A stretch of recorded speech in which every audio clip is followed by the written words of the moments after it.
2018 সালে লক্ষ্মীপুরা মাহফিল থেকে আমাকে যখন তুলে নিয়ে গেল, আমার নামে মিথ্যা মামলা দিল। জিজ্ঞেস করেছিলাম অপরাধটা কি, স্বীকার করে না। পরের দিন জানতে পারলাম মামলায় লিখেছে আমার পকেটে 16টা ককটেল বোমা পাওয়া গেছে। এই মামলা ওরা আমাকে দিয়েছে। এমনকি 2021 সালে নরেন্দ্র মোদীর বিরুদ্ধে মিছিল করার কারণে এই গাজীপুর অঞ্চলে 4টি থানায় আমার জন্য 4টি মামলা ওরা রুজু করেছিল। তৎকালীন যুগে সাবেক মেয়র জাহাঙ্গীর আলম সাহেব সরাসরি আমাকে নিয়ে পুলিশ কমিশনারের দরবারে বসে, তার কার্যালয়ে বসে মামলাগুলো কেটে দিয়ে বলেছিলেন গাজীপুরের কোন আলেমের নামে মিথ্যা মামলা করতে দেব না। রাজনৈতিক দৃষ্টিভঙ্গটার সাথে আপনাদের কার সাথে কি আছে সেটা আপনাদের রাজনৈতিক ব্যাপার, কিন্তু যিনি যতটুকুন ভালো করেছেন অকপটে সেটা আপনাকে স্বীকার করতে হবে। 4টা থানায় আমার নামে 4টা মামলা ওরা রেডি করলো, আমাকে তারা মামলা দিয়ে আসামি বানাই দিবে। আমার অপরাধটা কি?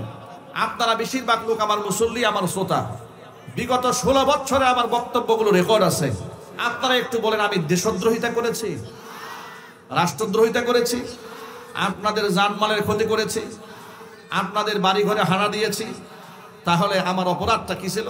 আমার অপরাধ ছিল আমি নরেন্দ্র মোদীর বিরোধিতা করেছি। নরেন্দ্র মোদীর বিরোধিতা আমি কেন করেছি? নরেন্দ্র মোদীর বিরোধিতা করেছি কোরআনে কারিমের আয়াতকে বিশ্বাস করার কারণে। কোরআন আমাকে কি দিয়েছে শোনেন। কোরআন আমাকে শিখিয়ে দিয়েছে লা তাজিদু কওমান ইউমিনুনা বিল্লাহি ওয়াল ইয়াউমিল আখির ইউআদ্দুনা মান হাদ্দাল্লাহা ওয়া রাসূলাহু ওয়ালাউ কানু আবাআহুম আও আবনাআহুম আও ইখওয়ানাহুম আও আশীরাতাহুম উলাইকা কাতাবা ফি কুলুবিহিমুল ঈমান। ও নবীজি, লা তাজিদু কওমান, এমন কোন জাতিকে আপনি পাবেন না, ইউমিনুনা বিল্লাহি ওয়াল ইয়াউমিল আখির, আমি আল্লাহর উপর যাদের ঈমান আছে, পরকালের উপর যাদের ঈমান আছে, তারা বন্ধুত্ব রাখবে ওই সমস্ত ব্যক্তিদের সাথে যারা আমি আল্লাহ এবং আমার রাসূলের সাথে যারা যুদ্ধের ঘোষণা দিয়েছে। আল্লাহ এবং আল্লাহ রাসূলের শত্রু যারা, তাদের সাথে বন্ধুত্ব রাখে, এমন কোন ঈমানদার এই পৃথিবী থাকতে পারে না। এই কথাটা কে বলেছেন জোরে বলেন? আল্লাহ পাক বলেন আমার দুশমনরা যদি ঈমানদারদের ওয়ালাউ কানু আবাহুম, যদিও তারা তাদের বাবা হয়, বাবাকেও ছাড়বে না। আও আবানাহুম, যদি সন্তান হয় সন্তানকেও তারা ছাড় দেবে না। আও ইখওয়ানাহুম, যদি তাদের ভাই হয় ভাইকেও তারা ছাড়বে না। আও আশীরাতাহুম, যদি নিকটতম আত্মীয় স্বজন হয় এরপরও তারা ছেড়ে দেবে না। তাদের সাথে হৃদ্যতাপূর্ণ সম্পর্ক রাখতে পারে না যারা আল্লাহ এবং আমার রাসূলের দুশমন। আপনাদের কাছে আমার ছোট্ট প্রশ্ন জবাব দেবেন, নরেন্দ্র মোদী মুসলমানদের বন্ধু না শত্রু? আরো জোরে সন্দেহ আছে আপনাদের? বিজেপি সরকার মুসলমানদের বন্ধু না শত্রু? 500 বছরের ঐতিহ্য বাবরি মসজিদ যারা ভেঙে দিয়ে মন্দির নির্মাণ করতে পারে, ফ্রিজের মধ্যে গরুর মাংস আছে, এই অজুহাত দিয়ে যারা মানুষকে জীবন্ত জবাই করে হত্যা করতে পারে, বৃদ্ধ মানুষদের দাড়ি ধরে টেনে হিচড়ে জোরপূর্বক জয় শ্রীরাম স্লোগান দিতে যারা বাধ্য করে, এমনকি হোলি উৎসবে মুসলিম নারীদেরকে জোরপূর্বক গায়ের মুখে যারা রং মেখে দেয়, এমনকি মসজিদের সামনে গিয়ে ঢুল তবলা বাজিয়ে পূজা উদযাপন করে, এমনকি মুসলমানদের বাড়িঘর যারা বুলডোজার দিয়ে ভেঙে দেয়, মসজিদ পর্যন্ত একের পর এক। শুধুমাত্র আপনারা একটা মসজিদের খবর তো জানেন, বাবরি মসজিদ। আল্লাহর কসম তারা একটা মসজিদ ভাঙে নাই। বাবরি মসজিদ ঐতিহাসিক মসজিদ বিদায় সবাই জানেন, এমন শত শত হাজার হাজার মসজিদ ওরা বুলডোজার দিয়ে গুড়িয়ে দিয়েছে। যারা আমার মসজিদের বিরুদ্ধে আক্রমণ করে, যারা আমার মুসলমানকে জবাই করে, যারা আমার মুসলিম ভাই বোনদেরকে স্বাধীনভাবে ধর্ম পালন করতে দেয় না, কসম আল্লাহ, সে যত বড় দেশের রাষ্ট্রপ্রধান হোক না কেন, তার প্রতি আমার ন্যূনতম শ্রদ্ধাবোধ থাকতে পারে না। বেঈমান মুনাফিকরা তাকে লাল গালিচা সংবর্ধনা দিলেও আমার সামনে পেলে তাকে জুতা পিটা করা ছাড়া কোনো আপ্যায়ন থাকবে না।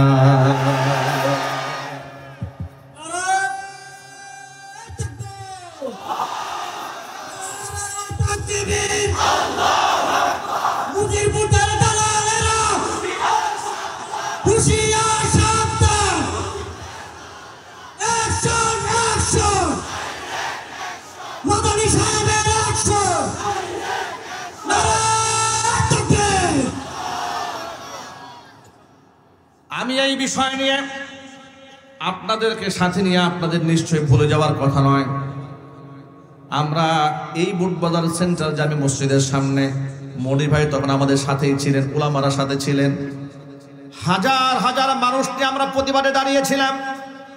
বাইতুল মুকাররমে অসংখ্য মুসলমানকে নামাজরত অবস্থায় তৎকালীন যুগের তাদের পালিত প্রশাসনের কুকুরেরা গুলি করে আমার নামাজি ভাইদেরকে শহীদ করেছিল। কথা বলেন ঠিক কিনা? আমাদের হৃদয়টাকে ক্ষত বিক্ষত করে দিয়েছিল। আমরা নরেন্দ্র মোদীর প্রতিবাদ কেন জানালাম? কলিজায় তাদের আগুন লেগেছে, কারণ নরেন্দ্র মোদীর সাথে এত তাদের প্রেম ছিল। তারা এত প্রেম করেছে শুধুমাত্র এই জন্য যাদের সারা জীবন সে সাপোর্ট দিয়ে তারা ক্ষমতায় টিকায় রাখে। কিন্তু গোটা জাতি বিশ্ববাসীর কাছে আবারও প্রমাণিত হয়ে গেছে আল্লাহ পাকের কোরআন মাজিদের আয়াত, কুলিল্লাহুম্মা মালিকাল মুলকি তুতিল মুলকা মান তাশাউ ওয়া তানজিউল মুলকা মিম্মান তাশাউ ওয়া তুইজ্জু মান তাশাউ ওয়া তুযিল্লু মান তাশাউ বিয়াদিকাল খায়র ইন্নাকা আলা কুল্লি শাইইন কাদির। এক বাক্যে জবাব দিয়ে বলেন তো, রাজত্বের মালিক কে? আল্লাহ। ইজ্জতের মালিক কে? আল্লাহ। ক্ষমতা দেওয়ার মালিক কে? ক্ষমতা ছিনায় নেওয়ার মালিক কে? এই কথাটা ওরা ভুলে গিয়েছিল। ওরা মনে করেছিল ক্ষমতায় রাখার মালিক নরেন্দ্র মোদী। কথা কোন ঠিক কিনা? এই জন্য আল্লাহর সাথে নাফরমানি করেছে, অগণিত মানুষদেরকে ওরা হত্যা করেছে, অসংখ্য আলেমদেরকে বিনা অপরাধে বছরের পর বছর জামিন অযোগ্য অপরাধী বানাইয়া ফাঁসির দণ্ডে দণ্ডিত আসামিদের সাথে রেখেছে। ফাঁসির কন্ডেম সেলে আলেমদেরকে রেখেছে যাদের কোনো গুনাহ ছিল না, রাষ্ট্রদ্রোহিতা বলতে কিছুই তারা করে নাই। কিন্তু যারা চোর ডাকাত বদমাশ যারা, তাদেরকে ওরা ছেড়ে দিয়েছিল। আল্লাহ পাকের লানত ওদের উপরে এমন ভাবে বর্ষিত হয়েছে, একসাথে একদিনে গোটা দেশের প্রধানমন্ত্রী থেকে শুরু করে একেবারে তার লেভেলের যারা আছে, যতগুলো মন্ত্রী আছে, এমপি আছে, একসাথে পালায়া যায়। এমন ইতিহাস বোধহয় পৃথিবীতে বাংলাদেশ ছাড়া অন্য কোথাও হয় নাই। আপনারাই রুখে দাঁড়িয়েছিলেন, আমরাই রুখে দাঁড়িয়েছিলাম। বিগত 16 বছর আমরা ধর্মীয় দৃষ্টিকোণ থেকে সইছিলাম, স্বার্থ সিদ্ধির জন্য করিনি, রাজনৈতিক ফায়দা হাসিল করার জন্য আমরা কিছুই করিনি। যা করেছি আল্লাহর জন্য করেছি, কোরআনের জন্য করেছি, রাসূলের জন্য করেছি। কোনদিন বলে নাই আমাদেরকে এমপি বানান, মন্ত্রী বানান। যা বলেছি আল্লাহর জন্য বলেছি। ওদের বরদাস্ত হয় নাই। আমাদেরকে মাইনাস করে ওরা তাহিরিদেরকে দিয়ে টিকে থাকতে চাইছিল। কথা বলে না কেন? ওরা যখন দেখতো যে আমাদের মাহফিলে হাজার হাজার মানুষ হয় বাদশা মিয়া মাঠে, ওরা চিন্তা করলো মাদানী হুজুরকে মাইনাস করে দিছি, অমুক হুজুরে মাইনাস করছি, এখন একটা বাউল দরকার। আওয়াজ নাই আপনাদের? এটা আলেম না বাউল? মমতাজও এতগুলো গান জানে না যতগুলো গান তেহারি জানে। এ কথা কি সত্য না অসত্য? ওয়াজের মঞ্চটাকে নাপাক বানিয়ে ফেলেছে। আপনি বলবেন হুজুর আপনি ওর উপর এত খেপা কেন? খেপা এই জন্য তারা স্বৈরাচারীর তাবেদারি করে হকপন্থী আলেমদের বিরুদ্ধে সারা জীবন কথা বলেছে। ঠিক কিনা বলেন? খেপা যে কেন, এর একটা হাদিস থেকে দলিল শোনায় আপনাদেরকে। আল হুব্বু ফিল্লাহ ওয়াল বুগযু ফিল্লাহ। কাউকে ভালোবাসবেন তো আল্লাহর জন্য ভাসবেন, কাউকে যদি ঘৃণা করেন সেটা আল্লাহর জন্যই ঘৃণা করবেন। ধর্মের নামে অধর্ম গোটা বাংলাদেশে যারা প্রচার করেছে এদের মধ্যে সে অন্যতম।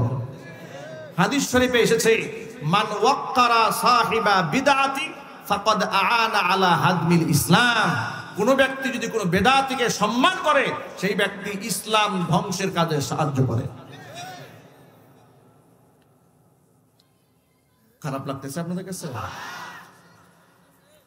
কোরআন মাজিদের মধ্যে আল্লাহ পাক বলেছেন, আল ইয়াউমা আকমালতু লাকুম দীনাকুম ওয়া আতমামতু আলাইকুম নি'মাতি ওয়া রাদিতু লাকুমুল ইসলাম দীনা।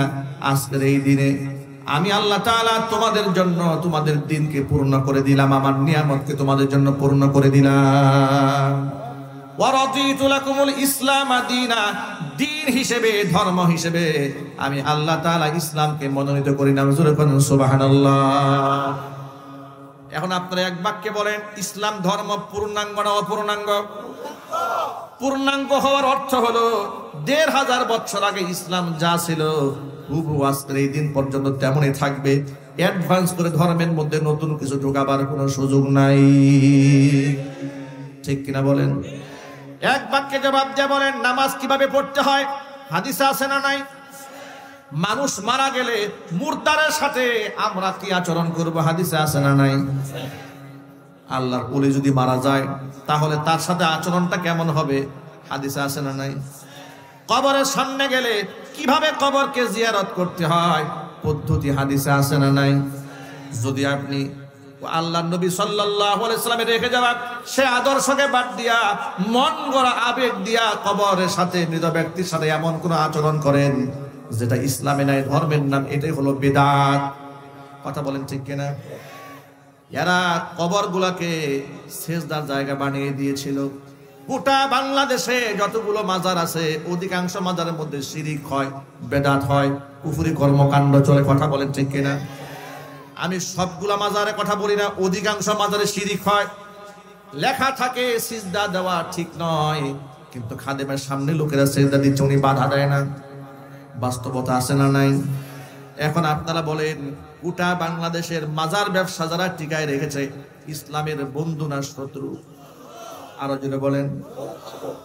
আল্লাহর নবী এই ব্যাপারে কি বলেন শোনেন, ইয়াকুম ওয়া মুহদিসাতিল উমুর, সাবধান, ধর্মের নামে নব আবিষ্কৃত আমল থেকে তোমরা সাবধান থাকবা।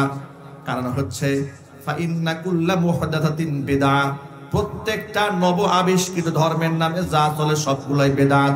ওয়া কুল্লা বিদআতিন দালালা, প্রত্যেকটা নব আবিষ্কৃত ইবাদত গুমরাহি।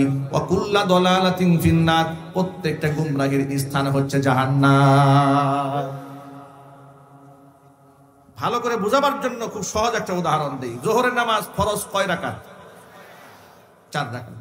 আপনি খুব আবেগে যে আল্লাহ নামাজ তোমার কাছে এত প্রিয়, আমি 4 রাকাত নেই, এখন থেকে 6 রাকাত পড়ব, কি বলেন হবে? কেউ যদি বাধা দেয় আপনি কি বলবেন? আরে মিয়া আমি খারাপ কাজ করেছি নাকি? আমি সেজদাই না দিয়েছি। কথা বলেন, কাজ হবে? আসরের নামাজ ফরজ কয় রাকাত? আপনি বললেন আল্লাহ নামাজ তোমার কাছে এত প্রিয়, নামাজ না পড়লে মুসলমানই থাকে না, এখন থেকে নামাজ পড়বো আসরে 6 রাকাত। কাজ হবে? সওয়াব বেশি হবে না গুনাহ হয়ে যাবে? মাগরিবের ফরজ কয় রাকাত? আপনি বলেন আল্লাহ এটা কোনো কথা হলো নাকি? মাগরিবের সময় তোমার একটু ডাকবো, সিজদা দিব, মাত্র 3 রাকাত, এখন থেকে 9 রাকাত পড়বো, ফায়দা হবে? এশারের নামাজ কয় রাকাত? 4 রাকাত। আপনি বলেন আল্লাহ রাতের বেলায় ঘুমাতে যাবো, কিন্তু মাত্র 4 রাকাত নামাজ পড়ে ঘুমাতে যাবো, তা হবে না, এখন থেকে কমপক্ষে 10 রাকাত পরে ঘুমাতে যাব, সেজদা বেশি হবে, আল্লাহ বেশি খুশি হয়ে যাবে। কি বলেন আপনারা? কাজ হবে? এখন প্রশ্ন হলো কেন কাজ হবে না? প্রশ্নের জবাব কি? আপনি বলবেন ধর্মে এর থেকে অতিরিক্ত নাই, এই জন্য করার সুযোগও নাই। যদি এই কথাটা ভালো করে বুঝে থাকেন, এবার আপনি একটু কবরের কাছে আসেন। আল্লাহ নবী সাল্লাল্লাহু আলাইহি ওয়াসাল্লাম বললেন, নাহাইতুকুম আন জিয়ারাতিল কুবুরি ফাজুরুহা ফাইন্নাহা তুযাক্কিরুল মাউত। ইসলামের প্রাথমিক যুগে আমি তোমাদেরকে কবর জিয়ারত করা পর্যন্ত বারণ করে দিয়েছিলাম, কারণ এই পৃথিবীর ইহুদি আর খ্রিস্টানেরা তাদের নবীর কবরগুলোকে সেজদার জায়গা বানিয়েছিল। কবরের প্রতি মানুষের একটা আকর্ষণ ছিল, ওই আকর্ষণ নষ্ট করে দেওয়ার জন্য ইসলামের প্রাথমিক যুগে আমি তোমাদেরকে কবর জিয়ারতটা পর্যন্ত বারণ করে দিয়েছিলাম। এখন যখন উপলব্ধি করতে পারলাম যে তোমাদের অন্তরের মধ্যে কবর পুরস্তি চলে গেছে, কবরের প্রতি শ্রদ্ধা, কবরের প্রতি শ্রদ্ধা দেওয়ার মতো মন মানসিকতা আর নাই, সুতরাং ফাজুরুহা, তোমরা এখন জিয়ারত করতে পারো। ফাইন্নাহা তুযাক্কিরুল মাউত, কারণ কবর জিয়ারত মানুষকে মৃত্যুর কথা মনে করিয়ে দেয়। এবার আপনারা বলেন কবর জিয়ারত করা কি সুন্নাত? যদি বলেন কবর জিয়ারত করা কি, কিন্তু পূজা করা কি? আরো জোরে।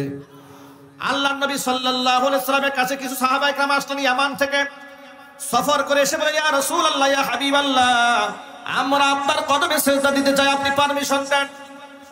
রাসূল বললেন কেন? তারা বললেন আমরা যখন ইয়ামানে গিয়েছি সেখানে দেখেছি খ্রিস্টানেরা তাদের ধর্মযাজকদেরকে সম্মানের করে সিজদা দেয়, আপনিও তো আমাদের ধর্মযাজক, আপনাকে আমরা সিজদা দিতে চাই। আল্লাহর হাবিব বললেন, আমার ইন্তেকালের পরে তোমরা কি আমার কবরের মধ্যে সেজদা দেবে? সাহাবায়ে কেরাম বললেন, মোটেও না, কবরে আমরা সেজদা দেব না। হুজুর বলেন, মনে রেখো, লাউ কুনতু আমিরান আহাদান আইয়াসজুদা লিগাইরিল্লাহ লা আমারতুল মারআতা আন তাসজুদা লিজাওজিহা। এই পৃথিবীতে মানুষ হয়ে আল্লাহকে বাদ দিয়া অন্য যদি কোনো মানুষের পায়ে সেজদা করার হুকুম কাউকে আমি দিতাম, এই দুনিয়ার নারীদেরকে বলতাম তারা যেন স্বামীর পায়ে সেজদা দেয়। আল্লাহর নবী এর পরে বলেন, ওয়াল্লাহি, আল্লাহর কসম করে বলছি, হুজুর বলছেন, আল্লাহর কসম, লা তুআদ্দিল মারআতু হাক্কা রাব্বিহা হাত্তা তুআদ্দিয়া হাক্কা যাওজিহা। একটা নারী ততক্ষণ পর্যন্ত তার রবের হক আদায় করতে পারে না যতক্ষণ পর্যন্ত সে নিজের স্বামীর হক আদায় করতে না পারে।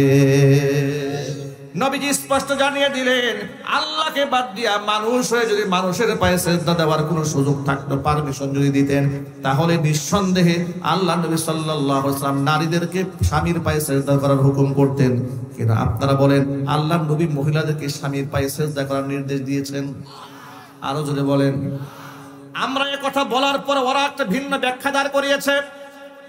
সেই ব্যাখ্যা হলো, তারা বলে আমরা যে পীরের পায়ে সেজদা দেই, মাজারে সেজদা দেই, এই সেজদা এটা আমরা ইবাদতের সেজদা দেই না, এটা আমরা তাজিমি সেজদা দেই, এটা সম্মানের সেজদা দেই। যে সম্মানের সেজদা ফেরেশতারা হযরত আদমকে দিয়েছিল। যুক্তি দাঁড় করায় বলে, এক পীর সাহেব তো বলতেছে, যদি গায়রুল্লাহকে সেজদা দেওয়া হারাম হয় আর শিরিক হয়, তাহলে আল্লাহ তাআলা নিজে প্রথম শিরিক করছেন। আরো জোরে কর নাউজুবিল্লাহ। আল্লাহ কেমনে শিরিক করাইলেন? আল্লাহ শিরিক করেছে আদমের পায়ে সেজদা দেওয়ার হুকুম তাহলে আল্লাহ কেন দিলেন? কথা বুঝতে পেরেছেন? আচ্ছা, মানুষকে কি আল্লাহ আদমের পায়ে সেজদা করার হুকুম দিয়েছিলেন? কাদেরকে দিয়েছিলেন? ফেরেশতাদেরকে। ঠিক কিনা জোরে বলেন? তো ফেরেশতাদের তো আর আমল নামার কোনো হিসাব নিকাশ নাই, ঠিক কিনা বলেন? হিসাব নিকাশ তো মানুষ আর জিন জাতির। সুবহানাল্লাহ, আল্লাহু আকবার বলেন। ওরা বলে, আদমকে যেমন ফেরেশতারা সম্মানের সেজদা দিয়েছিল, আমরা আমাদের পীর সাহেবকে সম্মানের সেজদা দিই, কারণ তিনি অনেক সম্মানিত ব্যক্তি। নাউজুবিল্লাহ বলার আগে একটু ভালো করে বুঝে নেন, এই পৃথিবীতে যদি সম্মানের কারণে দুনিয়াতে কোনো মানুষ সেজদা পাওয়ার হক রাখতো, এই আসমানের নিচে জমিনের উপরে আমাদের নবীজির চাইতে বেশি সম্মানিত ব্যক্তি পৃথিবীতে ছিল না, বর্তমানে নেই, ভবিষ্যতে হওয়ার কোনো সম্ভাবনা নাই। এক বাক্যে জবাব দিয়ে বলেন, ওই ভণ্ডরা তাহলে কি মনে করে? আল্লাহ নবী সাল্লাল্লাহু আলাইহি ওয়াসাল্লামের জীবদ্দশায় ১৬ লক্ষ সাহাবী হুজুরের জীবদ্দশায় হজ পালন করেছেন। নবীজি ১৬ লক্ষ সাহাবীর সামনে বিদায় হজের ভাষণ দিয়েছেন। আপনারা বলেন, আল্লাহর নবীকে সাহাবায়ে কেরাম কি কম সম্মান করতেন? আরো জোরে করেন। এমন সম্মান তারা রাসূলুল্লাহকে করেছেন, আর এমন ভালোবাসা তারা রাসূলুল্লাহকে দিয়েছেন, এই পৃথিবীতে নজিরা আর কেউ দিতে পারবে না। বদর প্রান্তরে আল্লাহর নবী তীর দিয়ে কাতার সোজা করছিলেন। মাত্র ৩১৩ জনের কাফেলা, তো রাসূল খুব টেনশন করছেন এই সাহাবীদেরকে নিয়ে। এই নিরস্ব ৩১৩ জন ১,০০০ সশস্ত্র ক্যাডারদের সামনে দাঁড়িয়ে থাকবে কেন? খুব আশঙ্কার মধ্যে আছেন। সাহাবায়ে কেরাম তাকে আশ্বস্ত করলেন। আনসারী সাহাবী বলে উঠলেন দাঁড়িয়ে, হে রাসূল, আপনি আমাদেরকে নিয়ে টেনশন করছেন, আপনি নিশ্চিত থাকেন, আমরা আপনার পক্ষ হয়ে আপনার সাথে আল্লাহর পথে লড়ে যাব, ততক্ষণ আমাদের চোখের পাতা নড়বে যতক্ষণ। আপনি আমাদেরকে নিয়ে ঘাবড়াবেন না। আমরা মুসা কালিমুল্লাহর উম্মতের মতো বলবো না যে আপনি আর আপনার আল্লাহ গিয়ে যুদ্ধ করেন, এই ধরনের কথা আমরা বলবো না। চিৎকার দিয়ে বলেন সুবহানাল্লাহ। আল্লাহ নবী আশ্বস্ত হলেন, কাতার সোজা করতেছিলেন। হাতে ছিল একখানা তীর, তীরের আগা দিয়া সাওয়াদ রাদিয়াল্লাহু তাআলা আনহু, মদিনার একজন সাহাবী, তিনি অ্যাডভান্স হয়ে সামনে চলে এসেছিলেন। হুজুরের হাতে থাকা তীরখানা দিয়া পেটের মধ্যে গুতা দিয়ে বললেন, সাহাবীরা সামনে কেন আসলো, পিছনে যাও। সাওয়াদ রাদিয়াল্লাহু তাআলা আনহু পিছনে হটে গেলেন। পিছনে গিয়ে বলছে, ইয়া রাসূলুল্লাহ, আপনি যে তীরের আগা দিয়া আমার পেটের মধ্যে গুতা মেরেছেন, আমি কিন্তু খুব কষ্ট পেয়েছি, আমি কিন্তু ব্যথা পেয়েছি। আর কোরআনে কারীমের আয়াতের মধ্যে আছে, ওয়াল জুরুহা কিসাস, কেউ যদি কাউকে আঘাত করে হুবহু সে আঘাতটা ফিরাই দিতে পারে। নবীজি আপনি যে আমাকে আঘাত করলেন আমি এর বদলা নিতে চাই। এই কথা বলতে না বলতে নবীজি সাল্লাল্লাহু আলাইহি সাল্লাম নিজের হাতে থাকা তীরখানা সাহাবীর হাতে ধরায় দিলেন, বদলা নাও। সাওয়াদ বলে, ইয়া রাসূলুল্লাহ, আপনি যখন আমার পেটের মধ্যে গুঁতো মেরেছিলেন তখন তো আমার গায়ের মধ্যে কোনো পোশাক ছিল না, কিন্তু আপনার গায়ের মধ্যে এখন চাদর আছে, চাদরটা আপনি খোলেন। সাথে সাথে নবী সাল্লাল্লাহু আলাইহি ওয়াসাল্লাম দেহ থেকে চাদরটা উন্মুক্ত করে দিলেন। সাওয়াদ রাদিয়াল্লাহু তাআলা আনহু আল্লাহর হাবিবের উন্মুক্ত দেহটা বুক দিয়ে জড়ায় ধরলেন, ঠোঁট দ্বারা চুমা খাই থাকলেন, চোখের পানি ছেড়ে দিলেন আর বলেন, ইয়া রাসূলুল্লাহ, ইয়া হাবিবাল্লাহ, যার জন্য জীবন দিতে পেরেছি, যার জন্য জীবন বাজি রাখতে পেরেছি, যার জন্য ঘর ছাড়লাম, যার জন্য বাড়ি ছাড়লাম, যার মহব্বতে আজকে জীবন উৎসর্গ করার জন্য দাঁড়িয়েছি, তার কাছ থেকে বদলা নেব, এত বড় নাফরমান তো আমি হই নাই। নবীজি বললেন, সাহাবীরে কেন তুমি আচরণটা করলে? সাওয়াদ রাদিয়াল্লাহু তাআলা আনহু বলছেন, নবীজি মাত্র ৩১৩ জন নিরস্ত্র সদস্য আমরা, আমাদের চোখের সামনে আমাদের প্রতিপক্ষ ১০০০ সশস্ত্র। জানি না এই জিহাদের ময়দানে গাজী হয়ে বাড়ি ফিরতে পারবো নাকি শাহাদাতের পেয়ালা পান করে পরকালে পাড়ি দেই। এটা জীবনের জন্য একটা সুযোগ মনে করে নিলাম, এটা একটা চান্স নিয়ে নিলাম। আপনার পবিত্র দেহের সাথে আমার দেহটা একটু আলিঙ্গন করাই নিলাম, যাতে করে আপনার পবিত্র বেগুনা মাসুম দেহের সাথে আমি আদনা মানুষের দেহটা লেগে এই দেহটা ধন্য হয়ে যায়। এত মোহাব্বত সাহাবায়ে কেরাম রাদিয়াল্লাহু তাআলা আনহুম করেছেন নবীজি সাল্লাল্লাহু আলাইহি সাল্লামকে, যে ভালোবাসার কোনো নজিরা নাই। এমন ভালোবাসা আবু বকর সিদ্দিক রাদিয়াল্লাহু তাআলা আনহু সাওর পর্বতের গুহার মধ্যে দিয়েছেন। নবীজি সাল্লাল্লাহু আলাইহি সাল্লামকে উরুর মধ্যে শোয়াই দিয়া ঘুম পাড়িয়ে দিয়েছেন। নবীজির দেহ ছিল বড় ক্লান্ত পরিশ্রান্ত, ছোট্ট ছোট্ট গর্ত ছিল গুহার ভেতরে। নিজের গায়ের জামাগুলা ছিঁড়ে ছিঁড়ে ছিদ্রগুলো বন্ধ করে দিয়েছিলেন। পায়ের কাছে একটা ছোট্ট গর্ত ছিল, এটা তিনি আটকাতে পারলেন না, নিজের পায়ের গোড়ালি দিয়ে চাপ দিয়ে ধরে রাখলেন। পাহাড়িয়া বিষধর সাপ এসে আবু বকর সিদ্দিক রাদিয়াল্লাহু তাআলা আনহুর পায়ের মধ্যে দংশন করে দিয়েছে।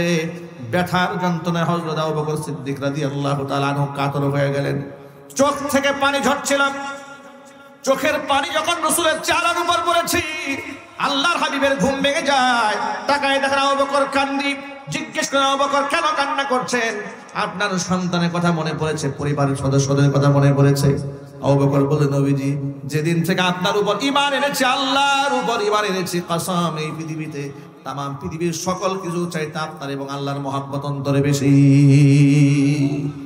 কেন কান্দেন তাহলে?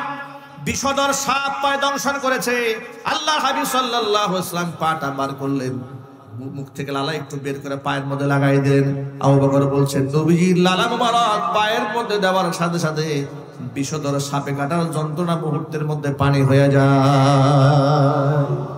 জিজ্ঞেস করলাম, আবু বকর সাপে আপনাকে দংশন করেছে, ডাক দিলেন না কেন আমাকে? কেন কান্না করছেন? আবু বকর বলছেন, নবীজি আল্লাহর হাবিব আমার উরুর মধ্যে মাথা আর আরাম ফরমাচ্ছেন, ঘুমাচ্ছেন। আমি যদি তাকে ডাক দিই ঘুমে ডিস্টার্ব হবে, রাসূলুল্লাহর কষ্ট হবে, এই কথা চিন্তা করে আপনাকে ডাক দেই নাই। ও নবীজি আপনাকে কেমনে ডাক দেব যদি আজকে আমার এই সাপে কাটার যন্ত্রণায় যদি কষ্ট সহ্য করতে করতে আমি মরেও যেতাম, আল্লাহর নবী আরাম ফরমাচ্ছেন, আরামে ডিস্টার্ব দিতে পারতাম না। হে রাসূল বুঝি না আমি রেখেছো বেঁধে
ভাইরা আমার, আল্লাহ নবীর জন্য জীবন বাজি রাখতে রাজি আছেন কারা কারা? তো হাত দেখতে চায়।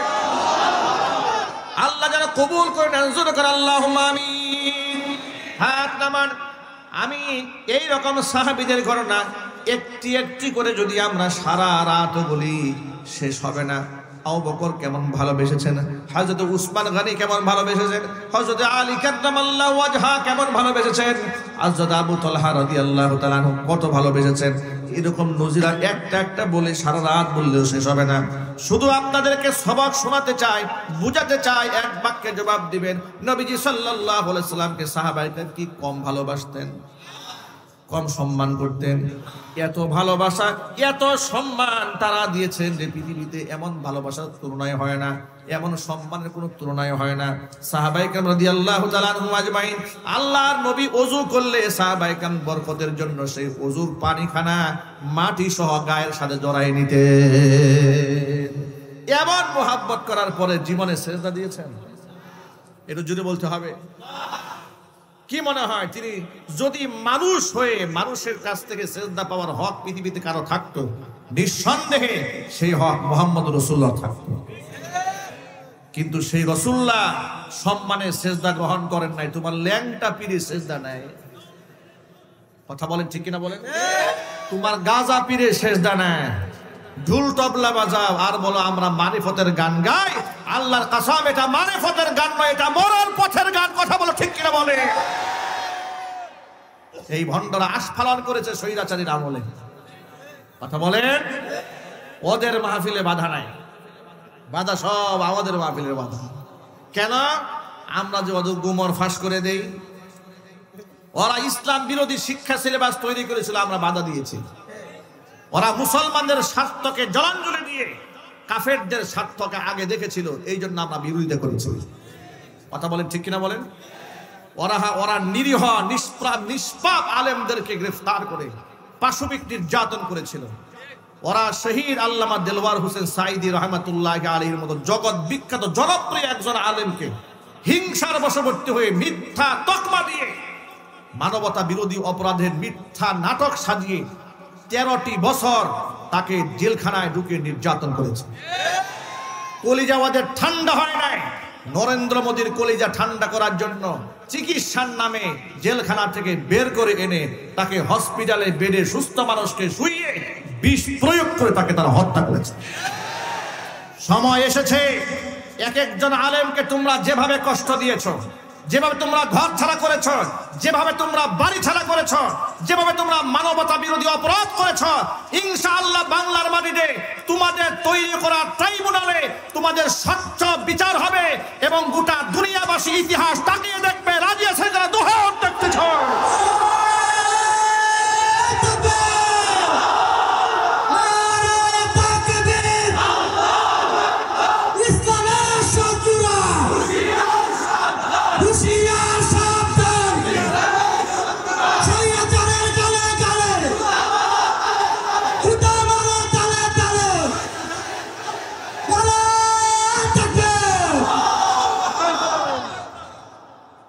আমাদের অপরাধটা কি ছিল দেখেন। গোটবাজার কেন্দ্রীয় জামে মসজিদে ওরা নামাজ পড়তে গেল। আমি জুমার বয়ানে বললাম যে ভাই, ভাস্কর্যের নামে মূর্তি ইসলাম সমর্থন করে না। ওই যে ধুলাই খালে বড় মূর্তি নিয়ে আন্দোলন চলছে। ওরা বিদেশ থেকে, চায়না থেকে মূর্তি নিয়ে আসবে মুসলমানদের টাকায়। কি শখ! 4000 কোটি টাকার মূর্তি শুধু রাস্তায় বানাইছে। এই টাকাগুলো কি ওদের বাপ দাদার কামাই করা টাকা? কথা বলেন না ভাই? এটা আমাদের গরিবের টাকা, এই দেশের মানুষের টাকা। তারা যেভাবে খুশি সেভাবে তাসাররুফ করেছে, শরীয়ত বিরোধী কাজ করেছে। রাস্তায় রাস্তায় ভাস্কর্যের নামে মূর্তি বানাচ্ছেন, আমরা নিষেধ করেছি। বলেছিলাম, ভালো কথাই বলেছিলাম যে ভাই, মৃত ব্যক্তিদের নামে মূর্তি না বানিয়ে আপনারা মসজিদ বানান, এতিমখানা করেন, দুস্থ দরিদ্র অসহায় মানুষের জন্য হসপিটাল করে, বিনা চিকিৎসায় মানুষ মারা যাচ্ছে, ফ্রি চিকিৎসা দিন, সত্তায় জারিয়া হবে। কথা আমলে নেয় না। কারণ মসজিদ মাদ্রাসা করলে তো ভারতের ঠাকুর আবার নারাজ হয়ে যাবে। ঠিক কিনা বলেন? গুরু ঠাকুর যেন নারাজ না হয়। ওরা না বলেছে স্বামী স্ত্রীর সম্পর্ক? কোন হুজুর বলছে নাকি ওরা নিজেরা বলেছে ভারতের সাথে আমাদের স্বামী স্ত্রীর সম্পর্ক, আমাদের উন্নয়ন ভারতের উন্নয়ন, ভারতের উন্নয়ন আমাদের উন্নয়ন। বলে নাই? চিল্লায় বলে, বলে নাই? আমার খুব জানতে ইচ্ছা করে স্বামী স্ত্রীর সম্পর্কে যে তোমরা যে বললে, স্বামীকে স্ত্রীকে খোঁজ খবর নিয়ে দেখা গেল পাত্রী তো এই পক্ষের, পাত্র তো ওই পক্ষের, ঠিক কিনা বলেন? ওরা ইদানিং আবার ওই যে আপনার এক বানর সাংবাদিককে লেলিয়ে দিয়েছে, ঠিক না ভাই? বানর সাংবাদিক, এর লাফের কাছে বানর ওঠে। ওই যে ওরা বইয়ের মধ্যে লিখেছিল না আপনার বিবর্তনবাদ, ডারউইনের মতবাদ, বানর থেকে যদি কোনো মানুষ হয়ে থাকে যুক্তির আলোকে মেনে নেই, এটা মনে হয় তাদেরই বংশধর।